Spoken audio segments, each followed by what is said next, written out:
Hi! Nandito kami ngayon sa Nuvali. Kasama ko yung family ko. Dito kami nag-spend ng Christmas sa Talahiban. My sister. Yan. Matanda sa akin yan, ah. Ito yung pamangkin ko. Pamangkin ko. Ayan, si Francine.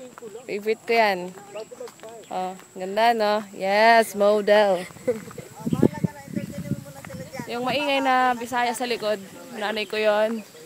Sama yung tatay ko, tsaka yung sister ko, isa si Ate Jen. Ako, napapansin nyo, medyo malakas yung hangin, no? Maulan na daw sa Maynila ngayon, eh. Pero dito, medyo maaraw pa. So, yan. Tayo pa nang lalakarin namin. Wala pa kami sa kotse. Galing kami sa bird sanctuary. Pero walang masyadong birds. May mga pipit na pailan-ilan. Pero alam ko na. masyado. Birds, diba Bisaya for ano? Saan? For ibon is langgam.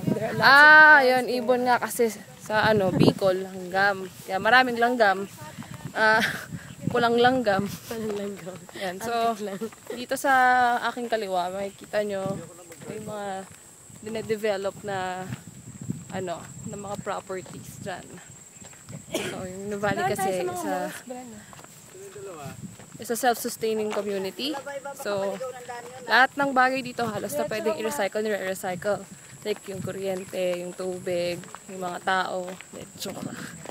Yeah. So, medyo mahaba pa to. Mahaba pa. Mamaya siguro pag tumagal-tagal na tong natin, coverage natin, makikita nyo papayat na papayat.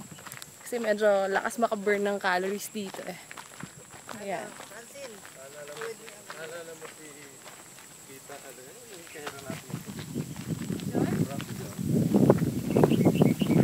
Ayan. Mag-hi naman kayo, oh. Hello! Hi! Ayan, nanay ko yan, Ate Jenny, papa. O, diba? Enjoy the wild life. Titira ka na dito. Ang lalaki talaga ng ahas. Ah! Ang lalaki ng mga puno.